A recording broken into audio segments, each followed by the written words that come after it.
সবাইকে শ্রদ্ধেয় নেতৃবৃন্দ, এ পর্যায়ে আলোচ্য বিষয়ের উপর কৃষি বিশ্ববিদ্যালয়ের সোনালী দলের আহ্বায়ক অধ্যাপক গোলাম হাফিজ কেনেডি ধারণা উপস্থাপন করছেন সোনালী দলের সাধারণ সম্পাদক অধ্যাপক ডাক্তার আবুল কালাম আজাদ। জনাব কেনেডি ভাইয়ের ধারণাপত্রের উপস্থাপন করছেন সোনালী দলের সাধারণ সম্পাদক ডক্টর অধ্যাপক আবুল কালাম আজাদ।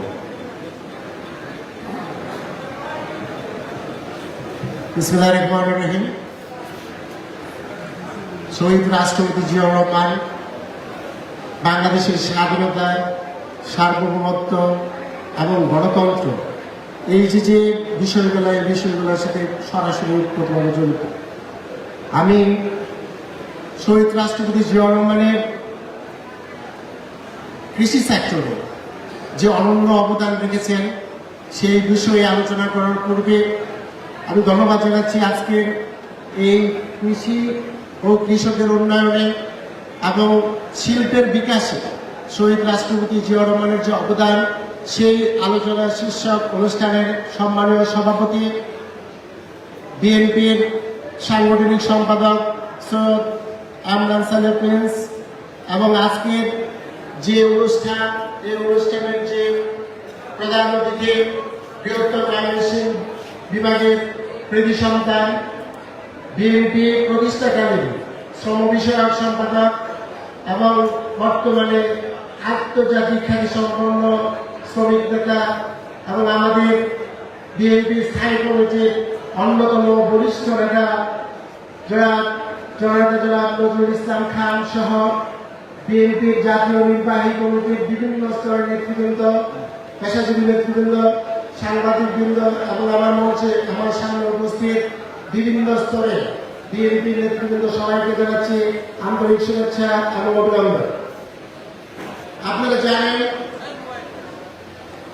1975 সালে 7ই নভেম্বর শহীদ রাষ্ট্রপতি জিয়াউর রহমান সিপাহী জনতার বিপ্লবের মাধ্যমে রাষ্ট্র ক্ষমতায় অধিষ্ঠিত হয়।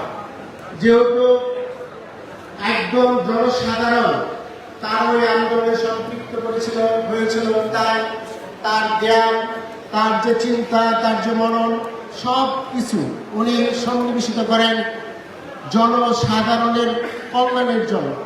জনসাধারণকে কিভাবে উদ্বুদ্ধ করা যায় সেই ধরনের বিপ্লবী এবং সাহসী কিছু কর্মসূচি তিনি হাতে নেন, যার ফলশ্রুতিতে আজকে যে আপনি দেখতেছেন আমাদের যে কৃষির যে অবদান, কৃষির যে স্ট্রাকচার, যে কৃষির যে ট্রান্সফরমেশন, এটা কমপ্লিটলি এটার যে কারিগর উনি হলেন শহীদ রাষ্ট্রপতি জিয়াউর রহমান, বীর উত্তম, আমাদের নেতা, মহান নেতা।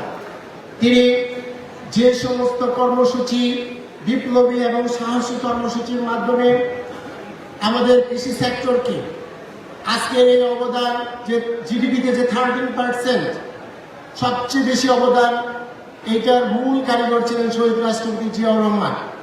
তিনি প্রথম যে কাজটি করেন সেটা হলো 1977 সালের জুলাই মাসে তিনি বীজ অর্ডিন্যান্স নামে একটা আইন করেন। আপনারা সবাই জানেন ভালো বীজ মানে ভালো ফসল।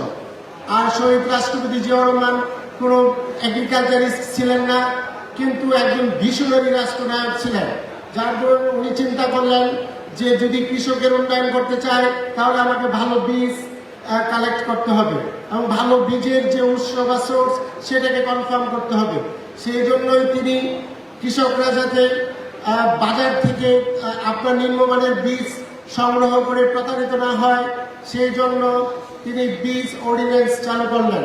আজকে আপনারা দেখেন লাল তীর, ব্রাক, এরা যেভাবে ভালো ভালো বীজ বাংলাদেশের কৃষক সমাজের কাছে পৌঁছে দিচ্ছে, এইটার মূল কারিগর ছিলেন শহীদ রাষ্ট্রপতি জিয়াউর রহমান। বীজ আসার পরে আপনারা সবাই জানেন যে ভালো বীজ হলেই আপনার ফলন আসবে না।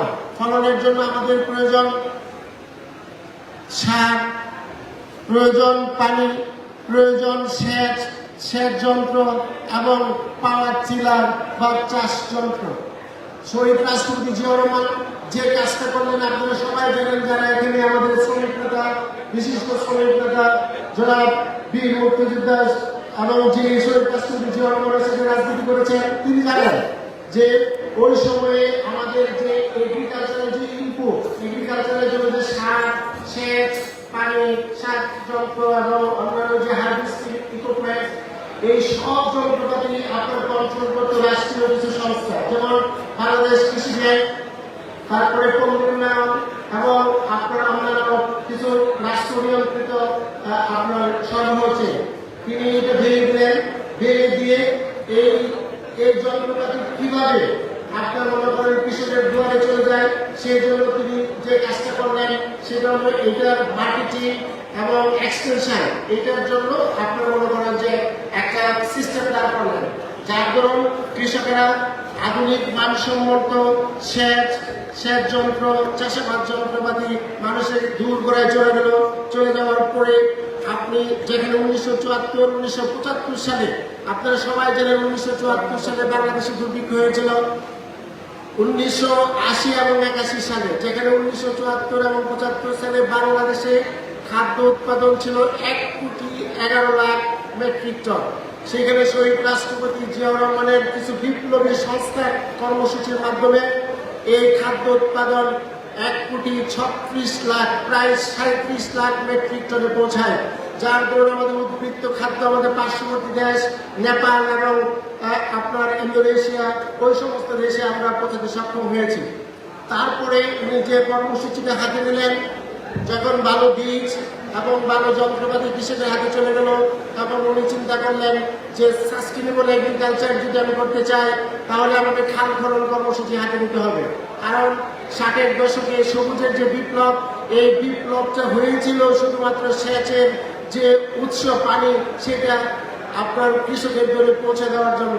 শহীদ রাষ্ট্রপতি জিয়াউর রহমান আপনার প্রায় সেই 1976 সাল থেকে 1979 সাল পর্যন্ত প্রায় 1500 খাল খনন করেছেন, যার ফলশ্রুতিতে বাংলাদেশে যে খাদ্যের যে আপনার মূল যোগান, সেই মূল যোগান আপনার দুই নম্বর থেকে প্রায় 3 গুণ থেকে 4 গুণ বৃদ্ধি পেল, যার ফলে শহীদ রাষ্ট্রপতি জিয়াউর রহমানের যে খাল খনন কর্মসূচি, আপনারা জানেন যাদের জন্ম 1980 থেকে 1985, আপনারা সবাই জানেন যে ওই সময়ে শহীদ রাষ্ট্রপতি জিয়াউর রহমান কোদাল হাতে নিজে আপনার খাল খনন করছে। সেই ছবিগুলো প্রত্যেকটা মানুষের যে ঘর ছিল, ঘরের মধ্যে টাঙানো ছিল। এরকম আমি গত 7 তারিখ আমাদের একটা প্রোগ্রাম ছিল শহীদ রাষ্ট্রপতি জিয়াউর রহমানের উপরে, তখন মির্জা ফখরুল ইসলাম সাহেব ছিলেন ওই প্রোগ্রামের আপনার চিফ গেস্ট, আমি ছিলাম সঞ্চালক। ওই প্রোগ্রামে মির্জা ফখরুল ইসলাম সাহেব বলতেছিলেন যে আমি 1985 সালে জন বেগম খালেদা জিয়ার সাথে গণতন্ত্র পুনরুদ্ধারের আন্দোলনে আপনার বিভিন্ন জায়গায় যাই, তখন দিনাজপুরের এক বাড়িতে যখন যাই, আমার খুব ক্ষুধা লাগছে। ক্ষুধা লাগার পরে আমি বাড়িতে যাওয়ার পরে যখন আমি গিয়ে দেখি যে তখন স্বৈরাচারের আপনার ক্ষমতায় জিয়াউর রহমানের একটা ছবি, যে খান খাটার একটা ছবি ওইখানে টাঙানো, তখন উনি জিজ্ঞাসা করলেন যে আপনি এই ছবি রাখার এত সাহস পেলেন কেমনে? তখন উনি বলেছিলেন যে এই লোকটাকে আমি ভুলতে পারি না, এই মানুষটাকে আমি ভুলতে পারি না। কাজে আপনি বুঝেন শহীদ রাষ্ট্রপতি জিয়াউর রহমান এই খাল খনন কর্মসূচি এবং গ্রাম সরকার যে প্রতিষ্ঠা, এই দুইটা কর্মসূচির মাধ্যমে একদম জনগণের যে কাতার, সেই কাতারে চলে গিয়েছিলেন। তারপরে খাল খনন কর্মসূচির মাধ্যমে যখন অধিক খাদ্য উৎপাদন শুরু হয়ে গেল, তখন শহীদ রাষ্ট্রপতি জিয়াউর রহমান চিন্তা করলেন যে এখন কৃষক প্রতারণার শিকার হতে পারে, যার দরুন উনি চিন্তা করলেন যে খাদ্য গুদাম কেমনে আপনার সৃষ্টি করা যায়, যার দরুন না। তারপরে উনি যে কাজটা করলেন সেটা হলো যে কৃষকদেরকে খাদ্য গুদামে খাদ্য রাখার জন্য একটা স্পেশাল লোনের ব্যবস্থা করলেন, যে লোনের মাধ্যমে কৃষক তার ওই সময়ে যদি খাদ্য, তার যে উৎপাদিত খাদ্য সেটা যদি বিক্রি করে, তাহলে সে কম দাম পাবে। যার জন্য উনি কি করলেন, কৃষকদেরকে একটা ইনসেন্টিভ দিলেন যে আপনি আপনার এই খাদ্যটা এই গুদামে রাখবেন, আপনার সংসার চালানোর জন্য যদি যেটুকু টাকা লাগবে এইটুকু টাকা আপনি বিনা জামানতে আপনি ঋণ নিতে পারবেন। পরবর্তীতে খাবারের যখন দাম বাড়বে তখন আপনি এই খাবারটা বিক্রি করে আমাদেরকে আপনি ওই টাকা আপনার ঘরে তুলে নিয়ে আসবেন। আপনি দেখেন এইভাবে খাদ্য গুদাম ঋণ যে কর্মসূচি, এই কর্মসূচি বাস্তবায়নের পর তিনি দেখলেন কৃষকেরা মোটামুটি সাস্টেনেবল হয়ে গেছে।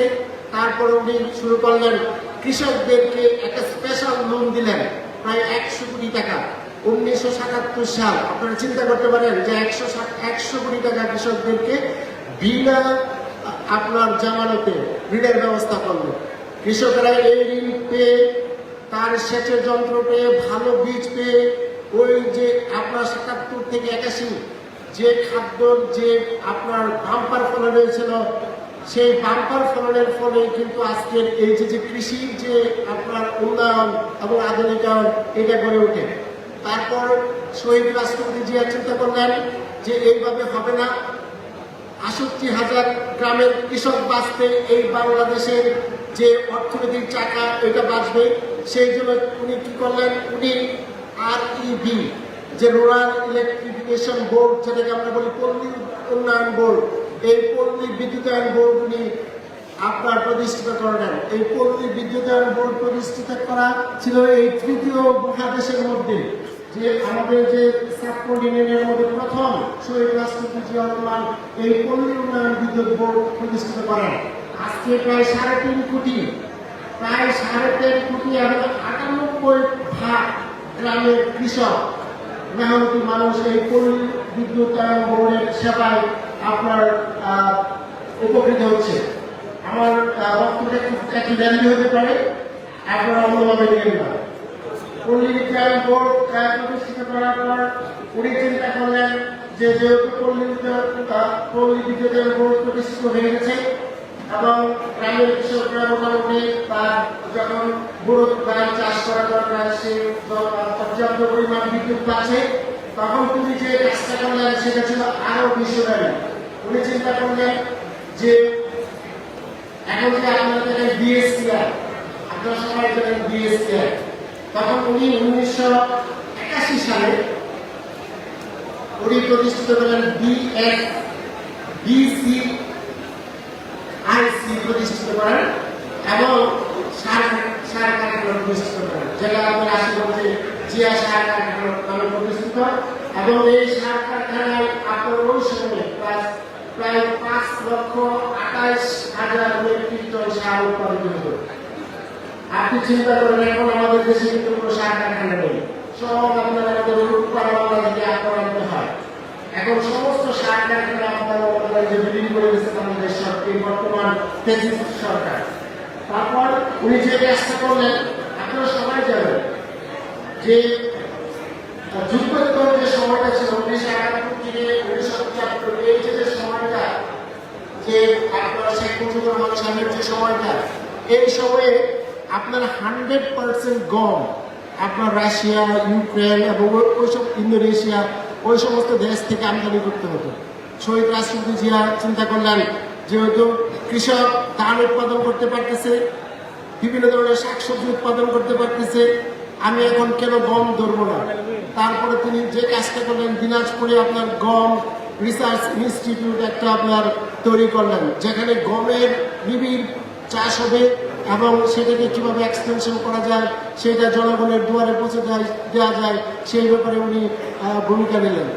তারপরে উনি যে কাজটা করলেন সেটা হলো, আপনারা সবাই জানেন যে সুগার মিল, বাংলাদেশে বর্তমানে যে সুগার শিল্প, চা শিল্প, এটা কিন্তু শহীদ রাষ্ট্রপতি জিয়াউর রহমানের অবদান।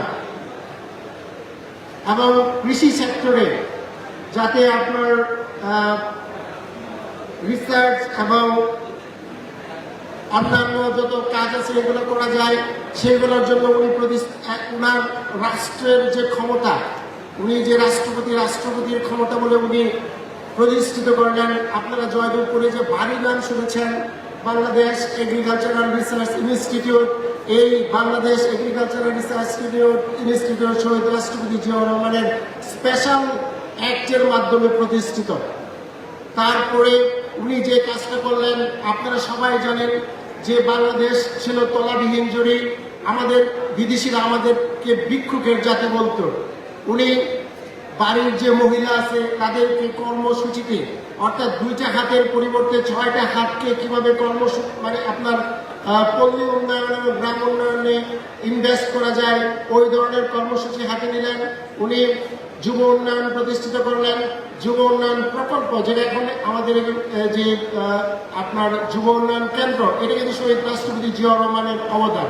এই কেন্দ্রের মাধ্যমে 3 মাস এবং 6 মাসের প্রশিক্ষণ নিয়ে আপনার শহীদ এখনকার যে শিক্ষিত বেকার যুবক তারা আপনার বিভিন্ন ধরনের ফার্ম ক্যাটাগরিজে আপনার অংশগ্রহণ করতেছে। উনি আরেকটা ভিশনারি কাজ করেছিলেন, আপনারা সবাই জানেন, এখন আমরা এটাকে বলি গরিবের প্রোটিন, ব্রয়লার মুরগি।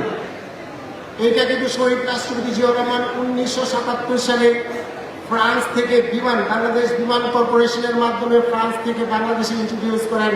এই ব্রয়লার ইন্ডাস্ট্রি আজকে যে হাঁটি হাঁটি পা পা করে এই যে প্রায় 50 লক্ষ লোক এই সেক্টরে কাজ করছে, এটা পুরোটাই শহীদ রাষ্ট্রপতি জিয়াউর রহমানের অবদান।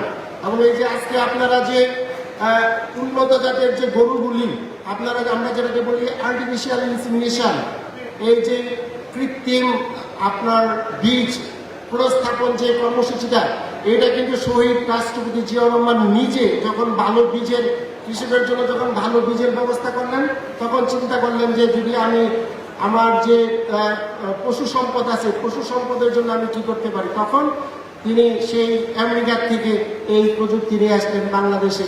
আর্টিফিশিয়াল ইনসিমিনেশনের জনক এই শহীদ রাষ্ট্রপতি জিয়াউর রহমান। কৃষকের উন্নয়নের পরে উনি চিন্তা করলেন কৃষক যদি উন্নয়ন হয় তাহলে তাদেরকে টিকে রাখার জন্য তাদেরকে রাজনীতির মূল স্রোতে নিয়ে আসতে হবে। সেই জন্য তিনি প্রতিষ্ঠিত করলেন গ্রাম সরকার এবং পল্লী উন্নয়নের জন্য আপনার 3টা যুগান্তকারী আপনার প্রতিষ্ঠান বাংলাদেশে তিনি তৈরি করলেন। প্রথমে উনি করেন ভার্ড, যেটা কুমিল্লায় প্রতিষ্ঠিত Bangladesh agricultural rural development board, যেটা কুমিল্লায় প্রথম উনি প্রতিষ্ঠিত করেন। তারপরে উনি ওনার নিজস্ব যে জেলা বগুড়াতে RDA রুরাল ডেভেলপমেন্ট একাডেমি উনি প্রতিষ্ঠিত করলেন। তারপরে 1981 সালে উনি প্রতিষ্ঠিত করলেন সিলডাপ নামে একটা প্রতিষ্ঠান। এই দেখেন আমি যে কথা করতে বলে এই পর্যন্ত আপনাদের সাথে উপস্থাপন করছি, এই প্রত্যেকটা জিনিসই শহীদ রাষ্ট্রপতি জিয়াউর রহমানের অবদান।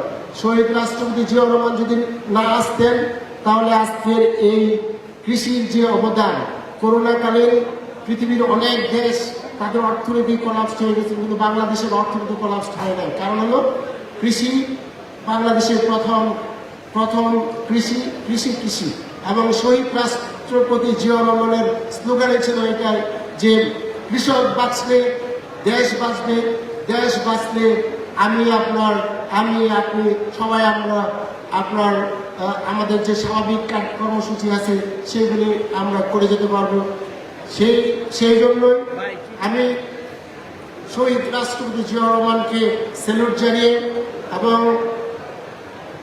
সভাপতি মহোদয়কে আমাকে কিছু বলার জন্য সময় দেওয়ার জন্য ওনাকে ধন্যবাদ জানিয়ে আমি আমার বক্তব্য শেষ করছি। সবাইকে ধন্যবাদ। আসসালামু আলাইকুম।